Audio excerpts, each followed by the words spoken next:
नमस्कार दोस्तों, स्वागत है आपका स्टडी फॉर सिविल सर्विसेज में। यदि स्टडी फॉर सिविल सर्विसेज के छात्र हैं तो ये वाला टेलीग्राम जरूर ज्वाइन करके रखिए। यूट्यूब चैनल में हमारे साथ है तो भी ये वाला टेलीग्राम ज्वाइन करना बहुत ज्यादा जरूरी है। सारे नोटिफिकेशन, सारे अपडेट, सारे मोस्ट इंपोर्टेंट पिक्स, सारा रिवीजन, सब कुछ यहाँ पे बताया जाता है। दोस्तों, इंडियन नेशनल मूवमेंट का ये पूरा वीडियो लेक्चर क्रम लगातार चल रहा था और इसमें कई सारे वीडियोस आपने देखे हैं। पीछे वाले पार्ट पहले देख लीजिएगा, उसके बाद तब आगे के वीडियोस देखना स्टार्ट करिएगा तो आपको बेहतर एक अंडरस्टैंडिंग वहाँ पे बनेगी।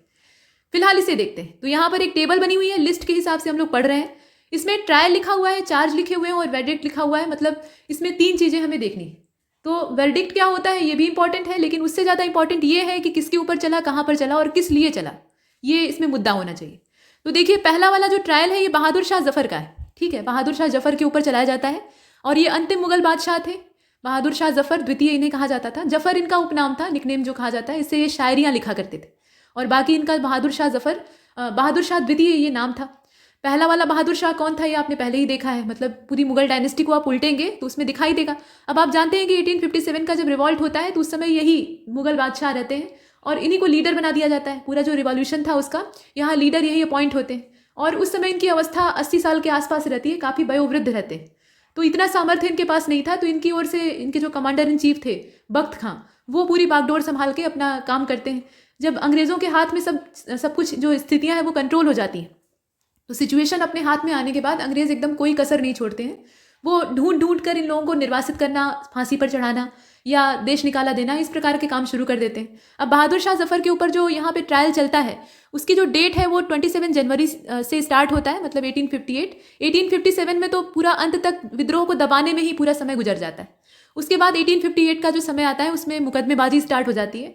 तो 27 जनवरी 1858 से ये स्टार्ट होता है ट्रायल और फॉर्मेलिटी सिर्फ रहती है, मार्च तक चलता है, मतलब 9 मार्च 1858 तक ये सक्रिय रहता है। और रेड फोर्ट जो दिल्ली का है वो इसका वेन्यू है। अब इसके बाद इसमें जो चार्जेस थे, चार्जेस किस बात के लगाए जाते हैं, आरोप किस बात के लिए लगाया जा रहा है, ये महत्वपूर्ण है। तो पहली चीज़ तो राजद्रोह इन्होंने किया था, मतलब सरकार के खिलाफ बगावत की थी, षड्यंत्र किया था। जो अंग्रेज थे उनका ऐसा आरोप था कि 1857 का जो रिवॉल्ट है वो आप ही की साजिशों की देन है, आपने षड्यंत्र रचा था और आप ही की शह पर इन्होंने काम किया है। मतलब जितने भी क्रांतिकारी हैं वो काम कर रहे थे और हत्या और अस्थिरता फैलाने का आपने प्रयास किया है, तो इसके चलते आप पे सजा होगी। और उसके बाद इसका जो यहाँ पे निर्णय आता है, फैसला आता है, उस वर्डिक्ट को देखना है। तो इन्हें पूरी तरह से निर्वासित कर दिया जाता है। मतलब यहाँ आप देख रहे हैं कि एग्जाइल टू रंगून, रंगून वाला जो क्षेत्र था वहाँ पे इन्हें निर्वासित किया जाता है और वहीं पर अंततः इनकी मृत्यु हो जाती है निर्वासन के जीवन में।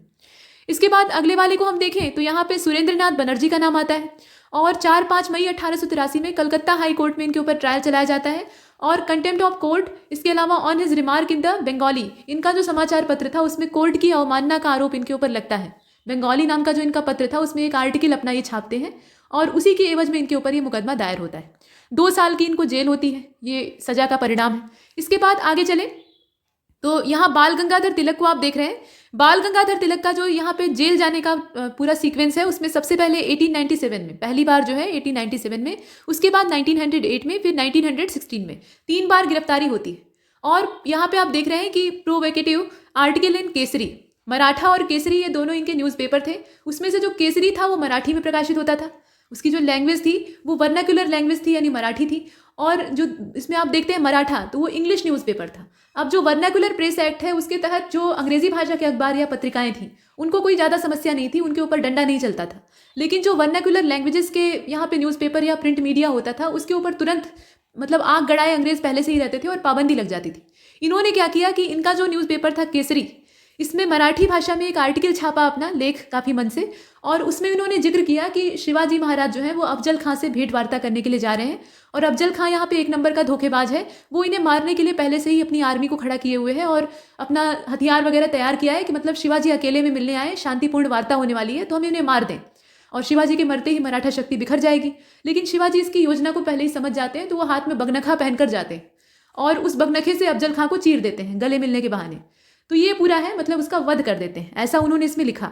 अब इसके बाद होता यह है कि सौभाग्यवश उसी समय जो रैंड नाम का ऑफिसर था उसका मर्डर हो जाता है। यहाँ पे चापेकर बंधु इसमें इन्वॉल्व रहते हैं। तो सरकार ये आरोप लगाती है कि भाई अंग्रेज जो है यहाँ पे अफजल खां हैं और जो भारतीय यहाँ पे मराठे लोग हैं वो शिवाजी हैं और ऐसे में यहाँ पे वध हो रहा है और ये वध क्या है, मर्डर है और इस मर्डर को उकसाने वाले लोकमान्य तिलक हैं, तो इन्हें जेल में डालो। ये पूरा मामला रहता है। उसके बाद क्रमशः और भी जो इसमें इनके काम का क्रियाकलाप आप देख रहे हैं, उसकी एवज में इन्हें जेल में डाला जाता है। तो 18 महीने की पहली जेल की सजा होती है 1897 में, और इसी अवधि में जबरदस्ती इन्हें जब जेल में ठूंसा जाता है तो जनता में ये काफ़ी लोकप्रिय हो जाते हैं, तो इन्हें लोकमान्य की उपाधि प्राप्त होती है। इसके बाद 6 ईयर एग्जाइल टू, यहाँ आप देख रहे हैं मंडलय वाला जो क्षेत्र है, मांडले वाला क्षेत्र, वहाँ पे इन्हें निर्वासन का जो समय है वो गुजारना पड़ता है 6 साल का। और उसके बाद यहाँ पे 1000 रुपये का जो जुर्माना है वो भी थोप दिया जाता है। तो बहुत सारी इनके ऊपर जातियाँ होती हैं, लेकिन उसके बावजूद ये अपनी जो राष्ट्रवादी भावनाएं हैं उससे बाज नहीं आते। कहने का मतलब ये कि 18 माह का कारावास, उसके बाद राजद्रोह के भरे हुए जो लेख हैं उसको छापने के लिए 1000 रुपये का जुर्माना, मांडले निर्वासित करना।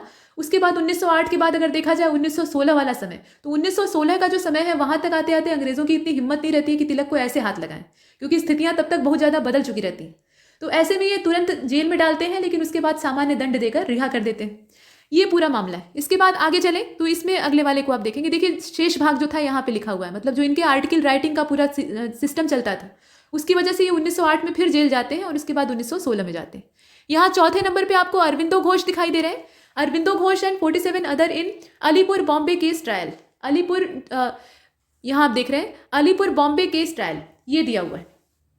तो असल में ये क्या है, ये अलीपुर बम कांड है। यहाँ पे बॉम्बे लिखा हुआ है, ये गलत छपा हुआ है, ठीक है। अलीपुर बम केस ट्रायल इसको, या बॉम्ब केस ट्रायल कहा जाएगा। और इसकी जो डेट है वो 1908 और 1909 की है। मतलब मुजफ्फरनगर के कलेक्टर रहते हैं और उनका मर्डर करने की यहाँ कोशिश की जाती है, सफल नहीं होती है। सफल हो जानी चाहिए थी तो सार्थक हो गया होता। अब इसमें एक विचाराधीन कैदी के रूप में इनको 1 साल की सजा हो जाती है, मतलब जेल चले जाते हैं। इसके बाद नीचे आपको विनायक दामोदर सावरकर दिखाई दे रहे हैं 1910, ये जो पूरा समय है। और इसके अलावा जनवरी 1911 इस पर इन पर ट्रायल चलाया जाता है। और इसमें इनके बारे में आरोप क्या रहते हैं, मतलब कौन सा मामला रहता है वो जानना आवश्यक है। तो सरकार विरोधी गतिविधियां रहती हैं, भाषण इनका बहुत भड़काऊ रहता है, मतलब ये स्पीच दे देकर लोगों को एकदम उकसा देते हैं और उसके बाद लोग भिड़ जाते हैं जाकर। तो इस प्रकार की चीज़ें हैं। उसके अलावा हथियार इकट्ठा करके ये लोगों को बांट रहे होते हैं, ये भी एक बात है। तो ये बड़े ही उग्र क्रांतिकारी थे और अपने आप में बड़े जीवट और जुझारू थे। मतलब कहा जाता है कि जो काला पानी की सजा इनको हुई थी वहाँ से ये जेल तोड़कर भाग निकले थे और उसके बाद समुद्र यानी हिंद महासागर में कूद कर तैर कर पार निकल गए थे। इस प्रकार का इनका साहस था। तो ये और इनके भाई यानी गणेश सावरकर, ये वहाँ पे काला पानी की सजा गुजार रहे थे। तो अभी भी जो सेलुलर जेल है वहाँ इनके नाम से कोठियाँ हैं, ठीक। अब इसके बाद देखिए इसका मामला क्या होता है, मतलब इसका जो परिणाम है वो क्या होता है। 2 बार इन्हें आजीवन कारावास की सजा होती है। और आजीवन कारावास का मतलब यह है कि आप अपनी पूरी जिंदगी, कम से कम 50 साल तो आपका जाएगा ही। और इसके बाद अंतर्राष्ट्रीय न्यायालय जो हेग है, मतलब इंटरनेशनल कोर्ट का भी यहाँ पे मामला आ जाता है। तो हेग जो है वो भी इन्हें यहाँ पे दोषी ठहरा देता है। और उसके बाद 10 साल के लिए जो अंडमान जेल है वहाँ पे भेज दिया जाता है, काला पानी की सजा। और काला पानी की सजा अपने आप में खुद ही नरक होता था। कहने का मतलब ये कि अंडमान वाला जो क्षेत्र है वो समुद्र के बीच में एक द्वीप है, भारत का हिस्सा तो है ही है, लेकिन समुद्री द्वीप है। और वहाँ की जलवायु यहाँ के जो उत्तरी भारत के या दक्षिण भारत के भी लोग हैं उनको बहुत रास नहीं आएगी। तो वहाँ पे बहुत ही बुरी परिस्थितियों में कैदियों को रखा जाता था। और वहाँ नारियल के पेड़ बहुतायत होते थे, तो नारियल के तेल पेरने के लिए कोल्हू बने होते थे जेल में। कोल्हू यानी मशीनें होती थी और उसमें मशीनीकृत कुछ था नहीं। जो बैल होते थे उनको उसमें जोतने की बात होती थी। बैल जोतेंगे, गोल गोल घूमेंगे तो तेल की पेराई होगी और नारियल का तेल निकलेगा।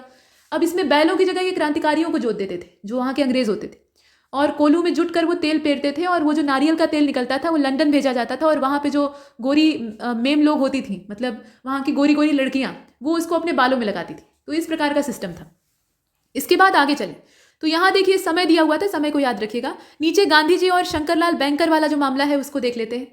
तो यहाँ Gandhi and Shankarlal banker, publisher of young India 1922, 1922 का समय है। और इसमें जो आर्टिकल है, आर्टिकल छापने वाला ही मामला था, जिसकी वजह से इन्हें यहाँ आरोप इनके ऊपर लगता है। मतलब यंग इंडिया में ब्रिटिश सरकार के विरुद्ध 4 जो है आर्टिकल ये लिखते हैं और वो काफ़ी ज़्यादा हिंसक रहते हैं, मतलब आग उगलने वाले रहते हैं।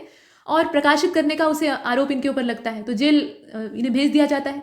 6 साल के कारावास की पहले सजा सुनाई जाती है, लेकिन बाद में क्या होता है, गांधी जी का स्वास्थ्य खराब हो जाता है और 1924 में उनको रिहा कर दिया जाता है।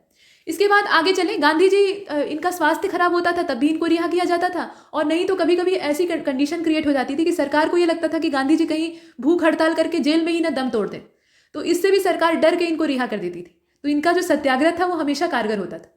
इसके बाद आगे चले तो यहाँ पर 31 कम्युनिस्ट, ये जो 31 कम्युनिस्ट हैं, इनका पूरा मामला दिखाई दे रहा है आपको। और इसमें जो 31 साम्यवादी है, इनका मामला है 1929 का मार्च का मौसम था। और मेरठ कॉन्स्पिरेसी केस जो था उसी का आरोप इनके ऊपर लगा हुआ था। तो ट्रायल जो था इसमें कौन सा है, मेरठ कॉन्स्पिरेसी केस है।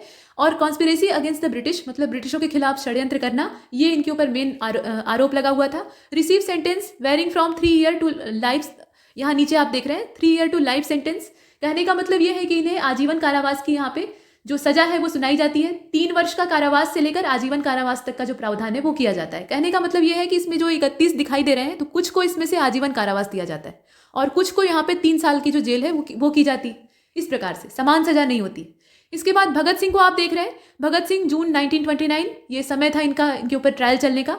Throwing a bomb in central assembly, ये जो यहाँ पे सेंट्रल असेंबली होती है उसमें जाकर खाली कुर्सियों पर अपना स्मोक बम फेंक देते हैं, जो कि नुकसान कम करने वाला और धुआं ज़्यादा छोड़ने वाला बम था।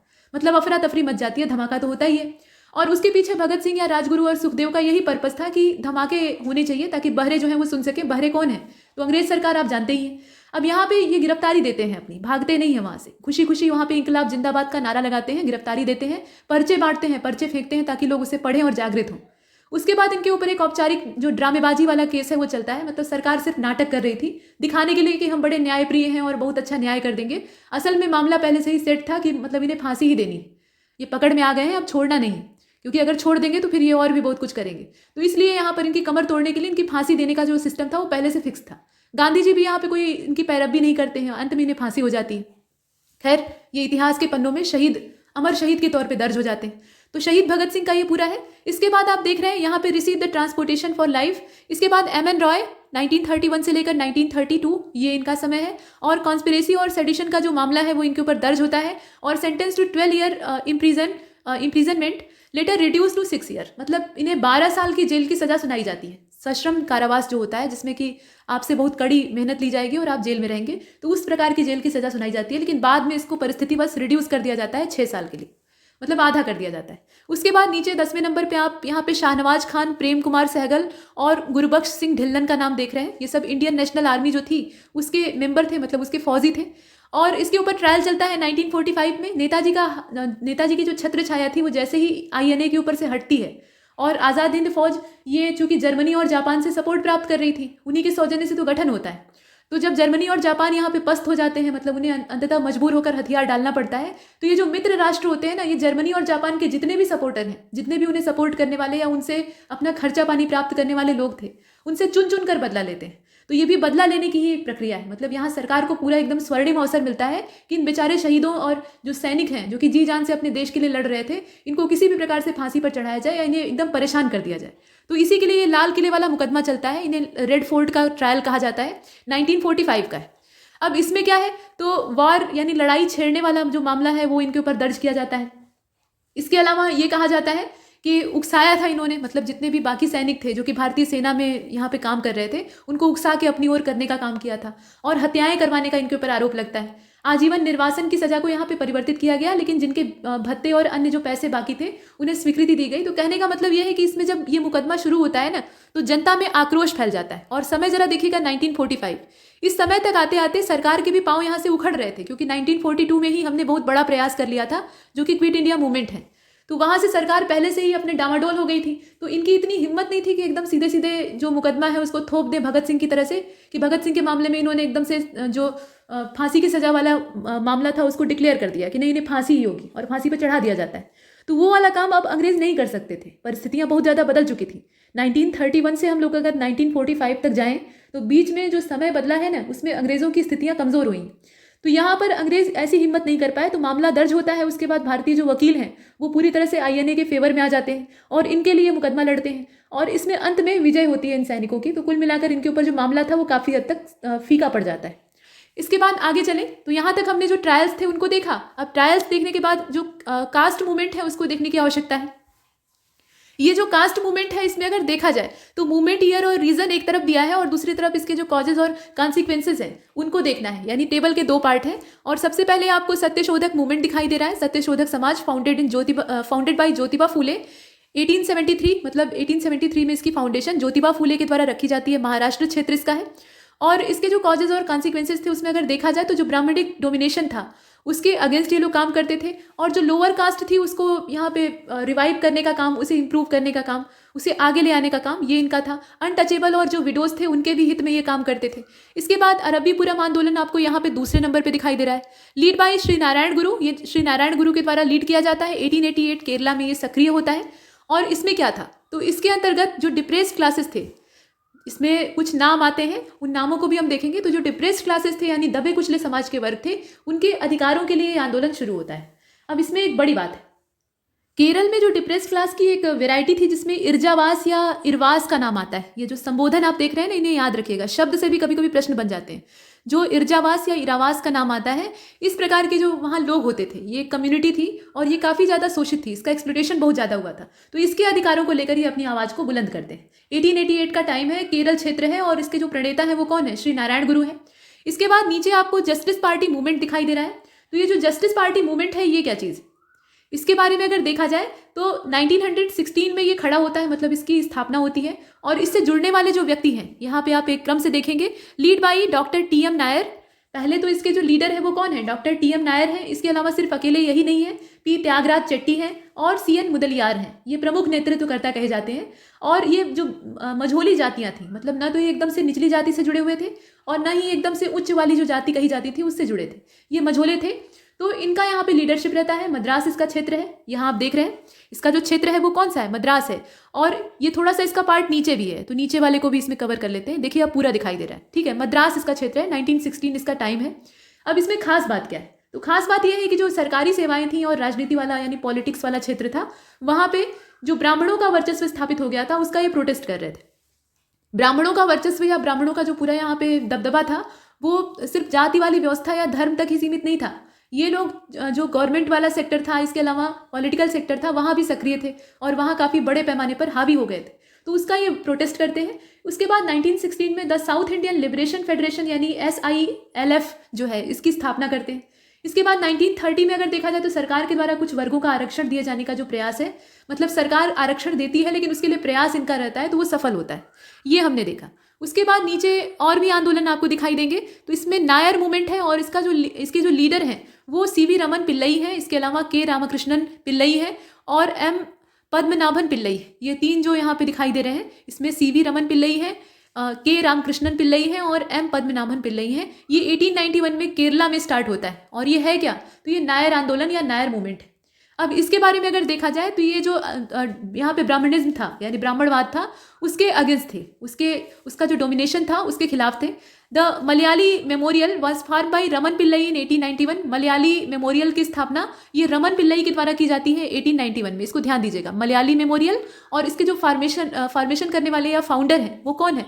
ये रमन पिल्लई है। डेट जो है वो 1891 की है। और Nair service society by Padmanabhan Pillai was set up in 1914। अब ये जो समय आप देख रहे हैं ना, ये प्रथम विश्व युद्ध का समय है, ये वाला। तो इसमें अगर आप देखें तो पद्मनाभन पिल्लई के द्वारा ये सेटअप किया जाता है। कहने का तात्पर्य ये कि ये जो मूवमेंट आप देख रहे हैं, नायर मूवमेंट, इसका समय अलग अलग है। मतलब किसी समय कोई व्यक्ति चला रहा है, उसके बाद वाला कोई और है, उसके बाद कोई उसका और सक्सेसर है, इस प्रकार से ये चल रहा है। 1891 से आप इसमें देख रहे हैं कि 1914 तक ये सक्रिय है, तो लंबा दौर था। इसके बाद self respect movement lead by EV Ramaswamy Naicker और पेरियार। ये जो पेरियार है या इन्हीं को कहा जाता था EV रामास्वामी नायकर, इनका 1925 में तमिलनाडु क्षेत्र से सेल्फ रिस्पेक्ट मूवमेंट यानी आत्मसम्मान आंदोलन शुरू होता है। और ये भी जो कास्ट सिस्टम था और यहाँ पे ब्राह्मणिज्म का बोलबाला था, उसी के खिलाफ था। इसके अलावा कुदियरासु जनरल जो है वो स्टार्ट किया जाता है पेरियार के द्वारा 1910 में। इसे आप यहाँ पर देख रहे हैं, ठीक है। कुदियरासु नाम का जो यहाँ पे जनरल है, इसे ध्यान दीजिएगा, ये पत्र है और ये इनका व्यक्तिगत रहता है। तो पेरियार के सौजन्य से इसका पब्लिकेशन होता है 1910 में। पेरियार है कौन? तो यही है, रामास्वामी नायकर। इसके बाद आगे चले तो यहाँ नादर मूवमेंट आपको दिखाई देगा। नायर मूवमेंट आपने पीछे देखा है, ये नादर है, ठीक है। और ये अनटचेबल जो यहाँ पे एक वर्ग था या कास्ट थी, उसके फेवर में चल रहा था, उसके अधिकारों को लेकर चल रहा था। और इसे देखना इसलिए आवश्यक है क्योंकि यहाँ जितने भी यहाँ डिस्क्रिमिनेशन वाली चीज़ें थी, उनका विरोध किया जा रहा है लगातार। तो ये नादर आंदोलन को अगर आप देखें तो तमिलनाडु वाला क्षेत्र था और सामाजिक भेदभाव का ये विरोध करते हैं। नादर लोग जो थे उनके मध्य में शिक्षा का प्रसार करना और सामाजिक कल्याण को प्राथमिकता देना। इसके अलावा नादर महाजन संगम की स्थापना ये करते हैं। ये सब चीज़ें यहाँ लगातार होती हैं। 1910 की बात है। उसके बाद डिप्रेस्ड क्लासेस जो महार जाति थी, उसके फेवर में ये स्टार्ट होता है। तो डिप्रेस्ड क्लासेस मूवमेंट या डिप्रेस्ड क्लास मूवमेंट ये BR अम्बेडकर का है, 1924 महाराष्ट्र से स्टार्ट होता है। और for the upliftment of untouchables founded the depressed class institution in 1924, Marathi for 90 बहिष्कृत भारत इन 1927, मतलब यहाँ पे बहिष्कृत भारत नाम का जो पत्र था वो इनके सौजन्य से प्रकाशित होता है 1927 में। समाज समता संघ जो है इसकी स्टैब्लिशमेंट होती है 1927 में, और शेड्यूल कास्ट फेडरेशन जो है ये 1942 का है। मतलब ये अपने व्यूज़ या जो इनकी आइडियोलॉजी थी उसको प्रोपिगेट करने के लिए ये सारी चीज़ें करते थे। तो दलितों के उत्थान में बाबा साहेब भीमराव अम्बेडकर का बहुत बड़ा योगदान है, अविस्मरणीय योगदान है, इसमें कोई डाउट नहीं है। इसके बाद आगे चलें तो अगला वाला है कांग्रेस हरिजन मूवमेंट, और ये 1970 से लेकर ऑनवर्ड यानी आगे तक चलता है। और इसमें काम क्या था? तो काम ये था कि for elevation the social status of the lower and backward classes, all India anti untouchability league was establish in 1932। The weekly Harijan was founded by Gandhi ji in 1933। मतलब यहाँ पे गांधी जी के द्वारा हरिजन नाम का जो पत्र है वो प्रकाशित किया जाता है 1933 में, और उससे पहले ये जो एंटी अनटचेबिलिटी लीग है इसकी स्टैब्लिशमेंट होती है 1932 में। ये समय जो था ना, मतलब 1930 के बाद वाला, इसमें सामाजिक भेदभाव बहुत ज़्यादा हद से बढ़ गया था, और इसके पीछे कहीं ना कहीं जो जिम्मेदार कारण था वो अंग्रेज़ों का था। अंग्रेज ये भली भांति समझ गए थे कि यहाँ हिंदू मुसलमान, ब्राह्मण और ठाकुर और दलित ऐसा मुद्दा अगर हम उठाएंगे या इसको और बढ़ावा देंगे तो इससे भारत कमज़ोर पड़ जाएगा, और यहाँ का जो राष्ट्रवादी आंदोलन है वो भी धीमा हो जाएगा, और लोग आपस में ही लड़ने में बिजी हो जाएंगे और हम अपना काम कर लेंगे, मतलब फिर से हावी हो जाएंगे। अब यहाँ अंग्रेज़ों ने कोई कसर नहीं छोड़ी थी। तो आप देखते हैं कि जो सांप्रदायिक पंचाट है, कम्युनल अवार्ड, वो आता है, और उसमें दलितों को एक अलग से जो इलेक्टोरेट है या पृथक निर्वाचन पद्धति है वो देने की बात की जाती है, रैमजे मैकडोनाल्ड का।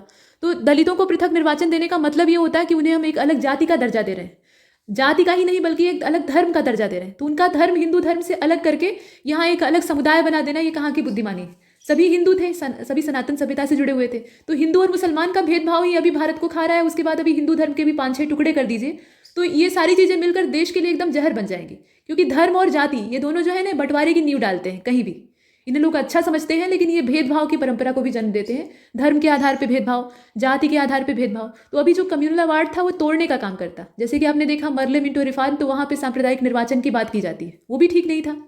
मतलब अधिकार देना एक अलग बात है, लेकिन आप सेपरेट एकदम कर दें वो गलत है, क्योंकि भारत एक है, वो सेपरेट तो है नहीं। तो यहाँ यूनिटी को तोड़ने का मेन पर्पस अंग्रेज़ों का था, और इसी के चलते गांधी जी अपना प्रयास शुरू करते हैं। तो वो हरिजनों को अपनी ओर जोड़ने की कोशिश करते हैं, और यहाँ अम्बेडकर साहब का अपना प्रयास रहता है, और दोनों में पटती नहीं, दोनों की विचारधारा अलग थी, दोनों का काम एक जैसा था, लेकिन यहाँ करने का तरीका भिन्न था, और इसीलिए नहीं पड़ती है। फिलहाल दोनों अपना इस दिशा में काम करते हैं। तो ये गतिविधियाँ आप देख पा रहे हैं। इसके बाद नीचे आपको कैवर्त मूवमेंट दिखाई दे रहा है, और ये जो कैवर्त मूवमेंट है ये कैवर्त जाति के द्वारा शुरू किया जाता है, जो कि यहाँ पे माहिष्य के तौर पे सामने आते हैं। और ये मिदनापुर बंगाल वाला क्षेत्र है, वहाँ पे जो महिषादल इलाका था या महिषादल वाला सब डिवीज़न था उसमें ये सक्रिय रहता है। डेट याद रखिएगा 1897, जो कि यहाँ पर दी हुई है। और फाउंडेड द जाति निर्धारिणी सभा 1897 एंड माहिष्य समिति 1901, ये दोनों चीज़ें इसके सौजन्य से यानी कैवर्त मूवमेंट के सौजन्य से इस्टेब्लिश की जाती। ये हमने देखा। अब इसके बाद चलें आगे, तो आगे हमें दिखाई देगा पीजेंट्स मूवमेंट। मतलब पीजेंट का जो मूवमेंट था वो किस प्रकार का था। तो मूवमेंट ईयर और रीजन जो है वो हम एक तरफ इस टेबल में देखेंगे, और दूसरी तरफ कॉजेज एंड कॉन्सिक्वेंसेस, जैसे पीछे हमने देखा था वैसे ही देखना है। सबसे पहले टीटू मीर का मूवमेंट है, under leadership of Mir Nadar Ali और टीटू मीर। यहाँ पर 2 लीडर इसके हैं, मीर नादर अली हैं और टीटू मीर हैं। जो डेट है उसको आपको ध्यान रखनी है, क्योंकि डेट और क्रोनोलॉजी वाले जो क्वेश्चन है वो भी पूछे जाते हैं, मतलब पहले कौन सा हुआ बाद में कौन सा हुआ। तो 1782 से ये स्टार्ट होता है, 1831 तक लंबा खिंचता है। वेस्ट बंगाल वाला क्षेत्र इसका है। अब इसमें इसके जो कॉजेस थे या कॉन्सिक्वेंसेस थे वो कौन कौन से हैं।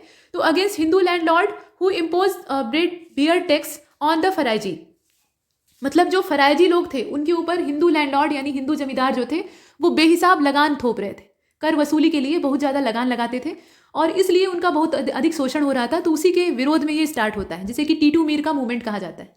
देखिए यहाँ जो लैंडलॉर्ड थे वो लालची तो थे ही, उनके अंदर खुद तानाशाही वाली प्रवृत्ति थी, लेकिन उसके साथ उनकी एक विवशता भी थी।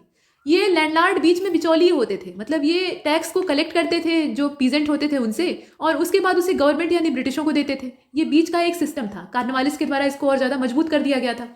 तो ऐसे में यहाँ पे स्थायी बंदोबस्त या जो रैयतवाड़ी सिस्टम है, रैयतवाड़ी में तो मान लीजिए कि सरकार से सीधा कनेक्शन होता था, लेकिन जहाँ पे जमींदार टैक्स वसूल के सरकार तक पहुँचाता था, वहाँ पे आप देखेंगे कि जो उसका एक छोटा हिस्सा है वही जमींदार के पास होता था, और बड़ा जो भाग होता था वो गवर्नमेंट रख लेती थी। तो ऐसी कंडीशन में जमींदार अपनी ज़्यादा से ज़्यादा आमदनी चाहता था, तो वो इतना ज़्यादा मात्रा में रेवेन्यू या टैक्स वसूलना चाहता था कि उसमें से अगर वो मेजॉरिटी यानी 90 या 99% भी अंग्रेज़ों को दे दे, तो वो जो 10 या 1% तक उसके पास शेयर बचता है वो भी उसके खर्चे पाने के लिए पर्याप्त, क्योंकि वो आराम से अपनी भोग विलास इकट्ठा करके रहना चाहता था। तो इसके लिए वो मनमाने अपने कर आरोपित करते थे, खूब शोषण करते थे, जितना मन चाहा उतना वसूलते थे। तो इससे वहाँ की जो जनता है वो नाराज हो जाती थी, और यहाँ भी वही होता है।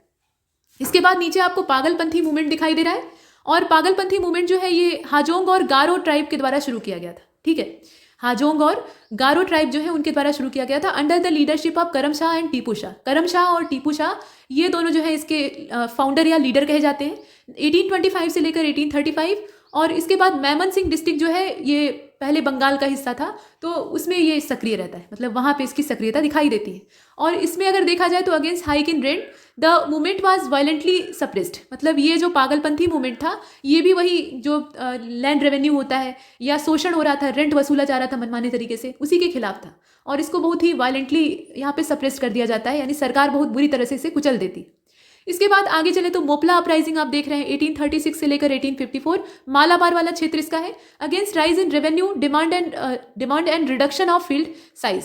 कहने का मतलब ये है कि यहाँ पे रेवेन्यू डिमांड जो है वो बहुत ज़्यादा बढ़ जाती है और खेतों का आकार छोटा होता जाता है। खेतों में से टुकड़े टुकड़े निकाल कर सरकार दूसरों को देना स्टार्ट कर देती है। तो इसलिए यहाँ पर जो मोपला अपराइजिंग है वो स्टार्ट होता है। क्षेत्र आपको याद रखना है, समय याद रखना है, मतलब 1836 से लेकर 1854, और मालाबार वाला जो क्षेत्र है वो इनका है। इसके बाद इंडिगो रिवॉल्ट, ये बंगाल इंडिगो कल्टीवेटर जो थे, मतलब बंगाल के इंडिगो कल्टीवेटर्स जो थे उनके लीडरशिप में शुरू होता है। इसमें दिगंबर और विष्णु विश्वास जो है ये पूरी तरह से इसे लीड करते हैं। 1859 से लेकर 1860, चंपारण वाला तो बाद में होता है, वो बिहार क्षेत्र में होता है, ये काफ़ी पुराना है। मतलब नील वाली जो परंपरा थी, मतलब नील की खेती करने वाली, इसको अंग्रेज एकदम से गले की हड्डी बना देते हैं, मतलब अनिवार्य कर देते हैं कि आपको नील उगानी ही उगानी है क्योंकि ये हमें चाहिए। ठीक है, इसका उपयोग हमें है, और एक खेत का निश्चित दायरा है जिस पर कि आपको नील उगानी ही होगी। 3 कठिया प्रणाली आपने सुनी होगी, तो 3/20 वाला जो पार्ट होता है उस पर आपको नील का यानी इंडिगो का कल्टीवेशन करना है, और नहीं करोगे तो फिर उसके बाद बुरा परिणाम होगा। अब यहाँ पे किसान का खेत चाहे जैसा भी रहे और फसल चाहे जैसी भी हो, लेकिन उसका एक बड़ा हिस्सा जो था वो नील की खेती में बच जाता था, खर्च हो जाता था, और उससे उसको मिलता कुछ नहीं था, बदले में शोषण होता था। तो ऐसे में विरोध की आवाज़ उठती है, बाद में गांधी जी के द्वारा इसको दूर किया जाता है। तो यहाँ फिलहाल ये विरोध शुरू होता है 1859, 1860, और against term impose by European indigo planters, indigo commission was set up in 1860 to view the situation. मतलब यहाँ पे क्या हुआ, जो इंडिगो कमीशन है उसकी सेटलमेंट होती है 1860 में। जब ये आंदोलन खड़ा होता है तो उसके बाद अंग्रेज एक कमीशन यहाँ बैठा देते हैं, और ये भी उनकी साजिश ही हुआ करती थी। मतलब इसके पीछे उनका कोई अच्छा मंतव्य नहीं होता था, वो ये चाल चलते थे कि हमने एक कमीशन यहाँ इस्टेब्लिश कर दिया है, जांच समिति, वो इस पूरे मामले की पड़ताल करेगी और उसके बाद इसमें से जो सच्चाई होगी उसके आधार पर एक्शन लिया जाएगा। तो यहाँ लोगों को ये लगता था कि भाई सरकार कुछ सोच रही है हमारे बारे में, और ये जो कमीशन है ये पूरा जो यहाँ की रिपोर्ट है वो देगा, उसके बाद हमारे हित में कुछ फैसला आएगा। लेकिन ऐसा होता कुछ नहीं था, सिर्फ वो कमीशन जांच करता रह जाता था, और अंत में जो रिपोर्ट देता था सरकार उसको एक तरफ करके अपने मन वाली करना शुरू कर देती थी, और वही होता है। इसके बाद जो दक्कन का पीजेंट्स का उपद्रव था यानी अपराइजिंग थी, उसको हम लोग देखेंगे। इसे दक्कन किसान उपद्रव भी कहा जाता है।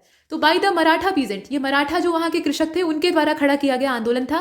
1875 में ये खड़ा होता है, और यहाँ अगर देखा जाए तो जो क्षेत्र है इसका, वो कारदेश नाम का एक विलेज है जो कि पूना और महाराष्ट्र वाले क्षेत्र का हिस्सा था।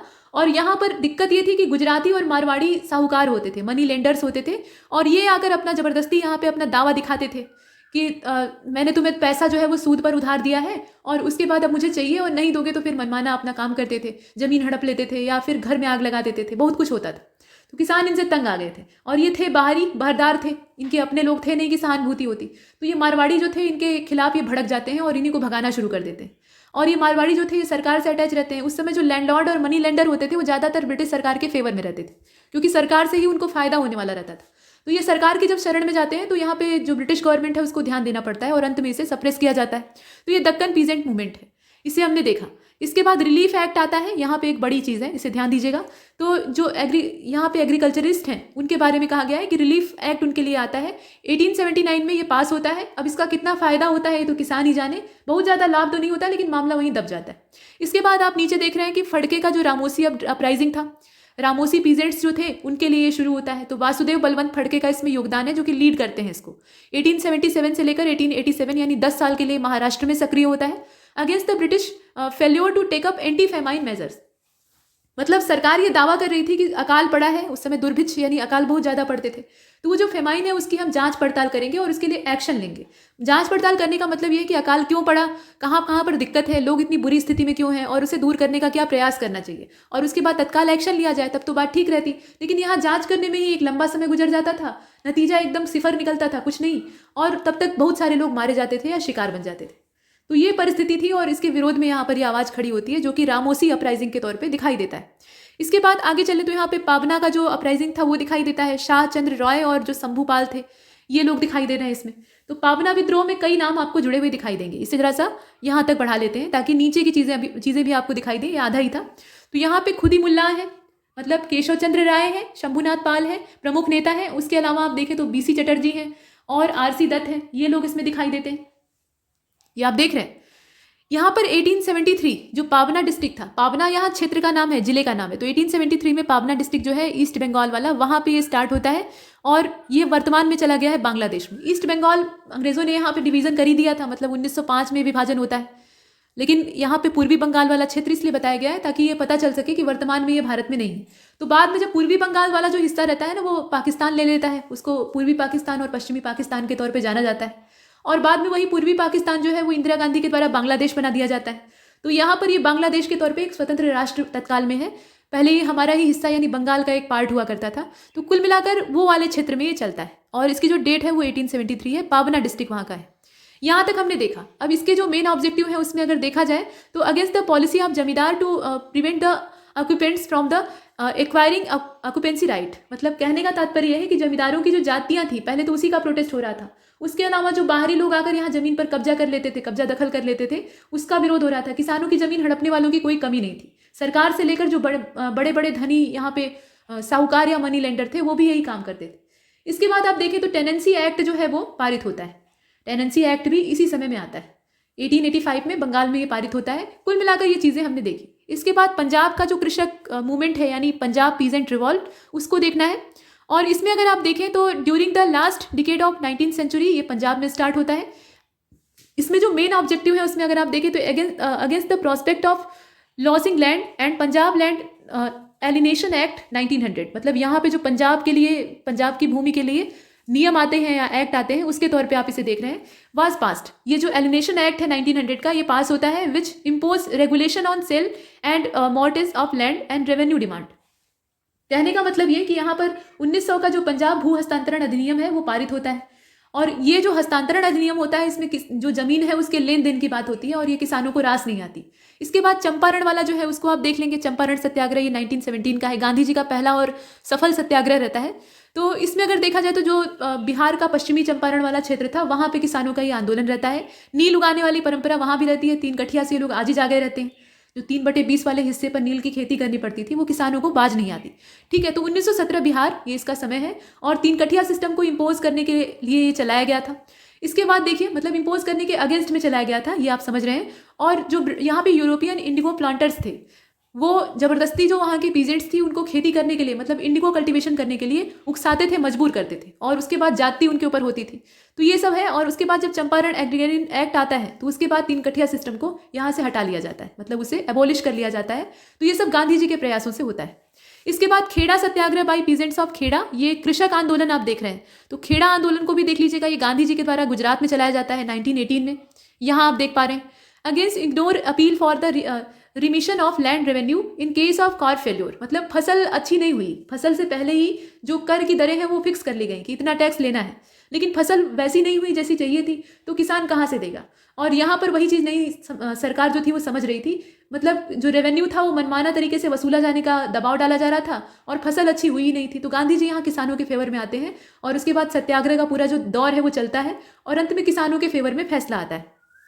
ठीक है, डिमांड जो है वो फाइनली फुलफिल की जाती है। इसके बाद बारदोली सत्याग्रह को आप देख रहे हैं, तो ये कुनबी पाटीदार के द्वारा यहाँ पे बेसिकली स्टार्ट किया जाता है। बारदोली जो सत्याग्रह है उसको बेसिक जमीनी स्तर पर स्टार्ट करने वाला व्यक्ति कौन था, ये कुनबी पाटीदार था। और बाद में इसमें मेहता ब्रदर्स और जो सरदार वल्लभ भाई पटेल हैं उनका भी सपोर्ट जुड़ जाता है, और वल्लभ भाई पटेल जो है यहाँ पे अपना बढ़ा चढ़ा योगदान देते हैं और उन्हीं की लीडरशिप में ये आंदोलन सफल होता है। यहाँ आप डेट देख लीजिएगा 1928, सूरत गुजरात। ठीक है, ये बीच का समय है, मतलब असहयोग वाला जो समय था 1922 वहां से लेकर 1930 सविनय अवज्ञा, उसके बीच का ये टाइम पीरियड है। अभी बारदोली के बारे में थोड़ी चर्चा और है, लेकिन इसे देखिएगा।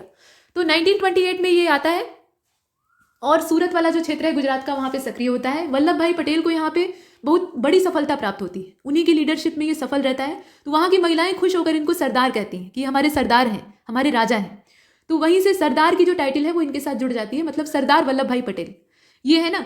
और उसके बाद इसके बारे में जो ऑब्जेक्टिव है उन्हें आप देख ही रहे हैं कि against operation by the upper caste and hike in revenue by 22% by the Bombay government, मतलब बॉम्बे गवर्नमेंट के अधीन ये क्षेत्र हुआ करता था। तो यहाँ पे 22% का जो रेवेन्यू है उसके बारे में विवाद चल रहा था, और रेवेन्यू ब्रॉट डाउन टू 6.03%, मतलब रेवेन्यू को यहाँ कम करवा के ही ये लोग मानते हैं 6.03% ये टोटल हो जाता है। तो यहाँ तक हमने इसे देखा। इसके बाद एका मूवमेंट को आप देख रहे हैं, तो Eka movement by member of Pasi and Ahir caste, जो पासी और अहिर जातियां होती हैं हिंदू धर्म में, उनके द्वारा इसे खड़ा किया गया था। और ये 1922 वाला जो समय है उसमें शुरू होता है हरदोई, बाराबंकी और सीतापुर डिस्ट्रिक्ट जो यूपी का है वहां से। अच्छा, एक चीज़ बारदोली वाली पहले देख लीजिएगा। देखिए, जब असहयोग आंदोलन वाला समय जो है वो खत्म होने लगता है, मतलब आप देख रहे हैं कि गांधी जी को ये रियलाइज़ हो जाता है कि 1922 में इसे और आगे नहीं ले जाया जा सकता। तो उस समय वो प्लान करते हैं कि बारदोली नाम का ये जो गुजरात का इलाका है, यहीं से हम सविनय अवज्ञा यानी जो सिविल डिसोबीडियंस है उस मूवमेंट को लॉन्च करें। ये योजना गांधी जी के दिमाग में पहले से ही थी, और इसमें पटेल का भी पूरा सहयोग था, मतलब वल्लभ भाई पटेल दोनों मिलकर यहाँ से सविनय अवज्ञा को लॉन्च करने ही वाले थे। इनका ऐसा प्लान था कि पहले हम क्या करेंगे कि सिविल डिसोबीडियंस को लॉन्च करेंगे, और उसके बाद ये जो यहाँ पे नॉन कॉपरेशन मूवमेंट चल रहा है इसको इसी में मर्ज कर देंगे। तो इससे हमें ये घोषणा नहीं करनी पड़ेगी कि हम इसे रद्द कर रहे हैं। रद्द करने की घोषणा करेंगे तो जन आक्रोश भड़क सकता है, जनता जो है वो नाराज हो सकती है, और हो भी जाता है बाद में। लेकिन तत्काल में इनका ऐसा प्लान था कि हम कायदे से इसको चतुराई से इसमें मर्ज कर देंगे, और उसके बाद जो जनसमूह है वो हमारे सविनय अवज्ञा से जुड़कर आगे के जो प्लान है उस पर चलेगा। ऐसे सिस्टम था। लेकिन उससे पहले ही यहाँ पे एक खटाई पड़ जाती है। 4 फरवरी को चौरी चौरा हो जाता है, थाने में भीड़ के द्वारा आग लगा दी जाती है। तो ये जो मामला था, इससे गांधी जी अपनी नाराजगी व्यक्त करते हैं और यहीं पर इस आंदोलन को ड्रॉप कर देते हैं। मतलब वो पहले नहीं चाहते थे कि इसको ड्रॉप किया जाए, सीधे सीधे इसको अप्रत्यक्ष तरीके से ड्रॉप करना चाहते थे, लेकिन अभी सामने सामने कह देते हैं कि हिंसा हमें नहीं चाहिए, और हिंसा हो रही है तो हम इससे बाहर निकलते हैं, इसे यहीं पर खत्म करते हैं। तो असहयोग वहीं पर खत्म हो जाता है। फिर बारदोली का जो प्रपोजल था, यहाँ बारदोली प्रपोजल की जो डेट है वो 1922 की ही है, ठीक है। मार्च में ये भी आता है, मार्च क्या फरवरी में आता है। तो ये वाली डेट जो है यहीं पर इसका पूरा जो मामला है वो ठंडा हो जाता है। बीच में समय जो है वो गैप के तौर पे गुजरता है। बाद में ये सपना साकार होता है जो सविनय अवज्ञा 1930 का है, वहाँ पे लंबा समय गुजर जाता है।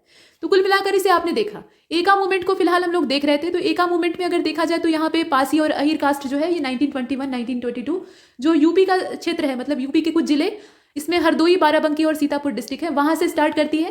और इसमें जो रेंट्स थे उनमें बढ़ोतरी के खिलाफ इसको शुरू किया गया था। मतलब लगान में बढ़ोतरी, मनमाना लगान वसूलना, उसके एवज में एक्सप्लॉयटेशन करना, शोषण करना, ये सब चीज़ें इसमें मुद्दा थी। इसके बाद नीचे आपको बकाश्त मूवमेंट दिखाई दे रहा है, ये बिहार का था, ठीक है। 1936 बिहार वाला रीजन अगेंस्ट द जमींदार पॉलिसीज रिगार्डिंग ऑक्यूपेशन राइट्स, मतलब यहाँ जमींदारों की जो अधिग्रहण वाली नीतियां थी, शोषणकारी नीतियां थी, उसके खिलाफ ये शुरू हुआ था। इसके बाद Tebhaga movement by poor peasants and tenants and यहाँ पे आप नीचे देख रहे हैं बर्गरदार्स और शेयर क्रॉपर्स, मतलब ये जो साझा कृषक होते थे जो कि बटाई पर खेती करते थे, बटाई कृषि करने वाले मजदूर या किसान होते थे, टेनेंट्स होते थे, पीजेंट्स होते थे, जो कि इतने ज़्यादा अमीर नहीं थे कि वो रेवेन्यू अपना खजाना रखे हैं उससे दे देंगे। उनकी जितनी भी आमदनी होती थी उसका मूल आधार जो होता था वो कृषि होता था, मतलब खेती से ही ये सब कुछ अपना जनरेट करते थे। तो ऐसे में खेती अगर अच्छी हुई है तब तो ठीक ठाक है, मतलब दे देंगे कैसे भी। लेकिन अगर खेती ही नहीं अच्छी हुई है तो ये देंगे कहाँ से, इनके पास एक पैसा भी वैसे नहीं रहता था। तो इनका अपना जीना खाना भारी होता था और यहाँ सरकार महंगे महंगे जो टैक्स हैं वो इनके ऊपर थोप देती थी। तो ये आंदोलन की मुख्य वजह थी।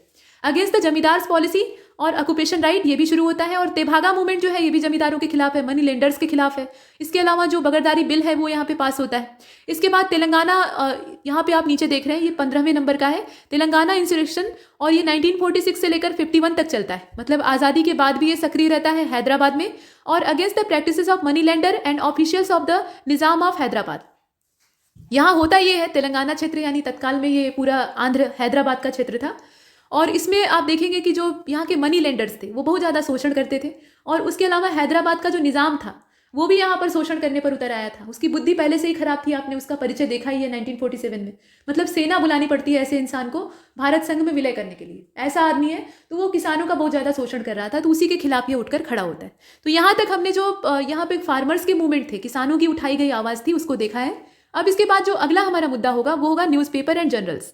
मतलब हम लोग न्यूज़पेपर्स के नाम देखेंगे, उसके बाद इसे छोटा करना पड़ेगा ताकि आपको पूरा दिखाई दे। ये रहा पूरा। तो नेम ऑफ न्यूज़पेपर देखेंगे, उसके बाद ईयर, प्लेस और उसके जो पब्लिकेशन की तारीख वगैरह है वो सब देखेंगे। उसके बाद हम देखेंगे नेम ऑफ फाउंडर या एडिटर, मतलब उसके संपादक का नाम या उसके संस्थापक का नाम, दोनों चीज़ें हैं। तो ये पूरा देखने से काम बन जाएगा। इससे बहुत सारे प्रश्न बनते ही हैं, तो आप जानते ही हैं। लेकिन ये होगा अगले लेक्चर में। इसमें इतना ही। तब तक के लिए नमस्कार।